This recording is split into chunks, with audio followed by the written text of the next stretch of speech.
আমি এটাতে করেই উপরে উঠবো।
এই পানি তো মিষ্টি।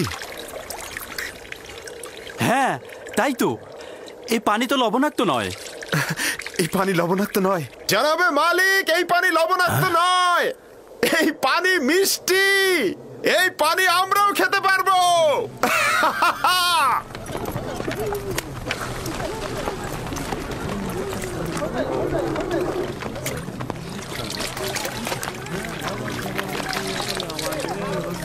আজব ব্যাপার। হ্যাঁ, একটু মুখে নিয়ে দেখুন, কত সুমিষ্ট। এটা একটা আজব ঘটনা। কি এমন ঘটলো যে লবণাক্ত পানি মিষ্টি হয়ে গেল? মনে হচ্ছে যেন এটা শরবত। এসো সবাই, এসো সবাই পান করো।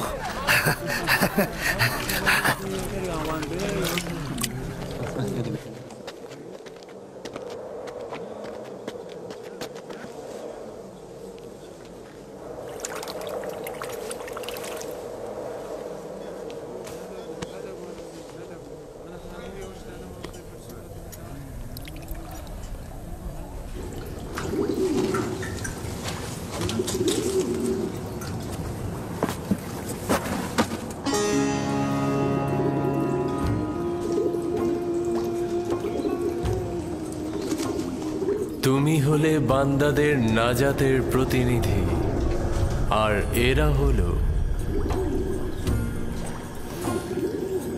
তোমার নাজাতের প্রতিনিধি।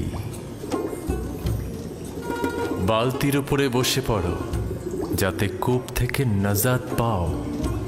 এই কূপ থেকে বের হয়ে কি আমি আব্বাজানের কাছে যাব? না, খোদা তাআলার এটাই ইচ্ছা, তুমি হবে বান্দাদের নাজাতের প্রতিনিধি। এই কাফেলার সঙ্গে দূরের কোনো দেশে চলে যাবে। তাহলে আমার আব্বাজানের কি হবে? আমি তো তাকে ভালোবাসি। তিনি অবশ্যই তোমার বিচ্ছেদে ধৈর্য ধারণ করবে, এটাই পরবর্তীকারের ইচ্ছা। আর কাফেলাদের কাছে তোমার ঠিকানা গোপন রাখবে। পারতপক্ষে তাদের প্রশ্নের খুব কম উত্তর দেবে। কিন্তু আমার পিতা তো আমার বিচ্ছেদ সহ্য করতে পারবে না। বিচ্ছেদের শোক তো মৃত্যুর শোকের চাইতেও উত্তম। যদি পিতার কাছে ফিরে যাও, তোমার ভাইরা তোমাকে হত্যা করবে। সুতরাং নীরব থাকো, পরবর্তীকারের ইচ্ছার মূল্যায়ন করো।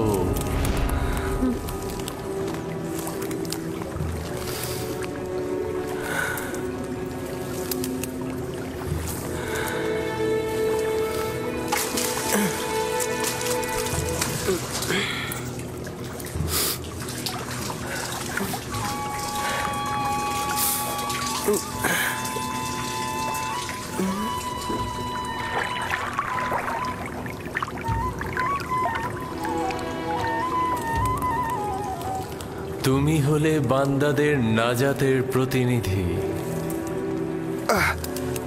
এই আমাকে একটু সাহায্য করো। এটা তো ভারী হলো কি করে?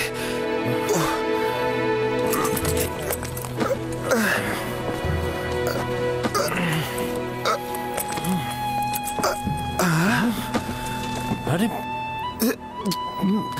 আরে, এই বালতির মধ্যে এটা কি? জানাবে মালিক, তুমি কে? ফেরেশতা না ইনসান? ওঠো।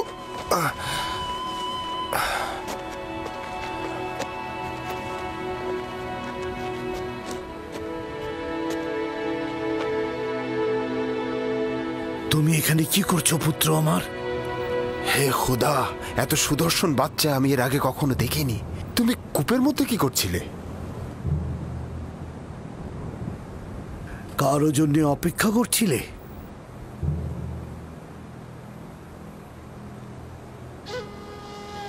নীরব কেন আছো?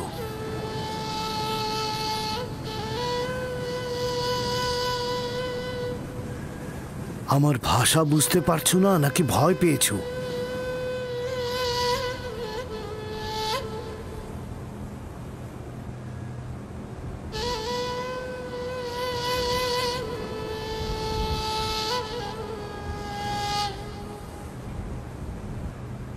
সব কিছু বলে শেষ করার আগেই ওর মুখটা বন্ধ করে দিতে হবে।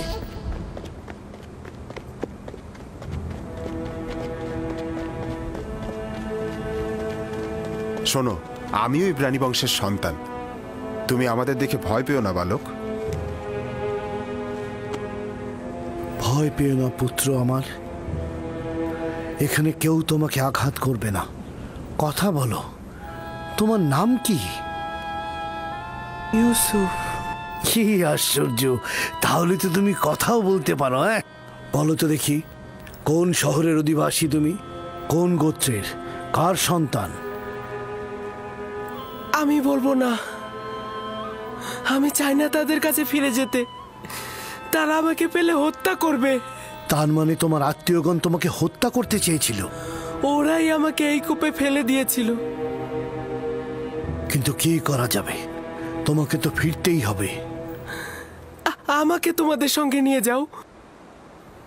আমি বাড়িতে ফিরতে চাই না। তোমার পিতামাতার তাহলে কি হবে? না, আমি পারবো না তোমাকে নিয়ে যেতে। তাহলে আমাকে অনুমতি দাও, আমি এমন জায়গায় চলে যাই যেখানে আমাকে কেউ খুঁজে না পায়।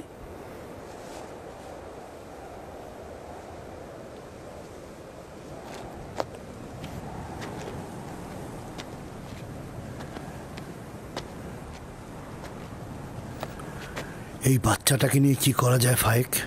আমি চাই ওকে নিয়ে যেতে। ওর পরিবার যদি সত্যি ওকে চাইতো তাহলে কূপের মধ্যে ফেলতো। এই মাসুম চেহারা কখনো মিথ্যা বলতে পারে না। প্রকৃতপক্ষেই যদি তার জান হুমকিতে থাকে, তার জান রক্ষা করা জরুরি। ও গোলাম হিসেবেও দামি হবে। আপনি কি বুঝতে পারছেন মালিক? ওকে বিক্রি করলে কি পরিমাণ টাকা পাওয়া যাবে? আমাকে বিক্রি করে ফেলো। আমাকে গোলাম হিসাবে, দাস হিসাবে তোমরা বিক্রি করো। শুধু আমাকে এখান থেকে নিয়ে যাও।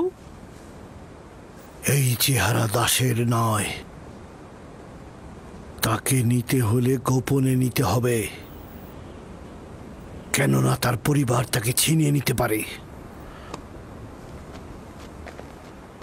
যদি চাও তাহলে তোমাকে আমরা নিয়ে যেতে পারি, কিন্তু তোমাকে লুকিয়ে নিয়ে যেতে হবে, আর সেজন্য আমাদের কৌশল অবলম্বন করতে হবে। পারবে? হ্যাঁ, পারবো। আমরা এখানে কোনো বাচ্চা দেখিনি, ঠিক আছে? আমরা কোনো বাচ্চা টাচ্চা দেখিনি। এই মরুভূমিতে বাচ্চা কি করে আসবে? বাচ্চা কি এখানে থাকে নাকি? পর্যাপ্ত পরিমাণ পানি নিয়ে নাও, যত দ্রুত সম্ভব রওনা দেব।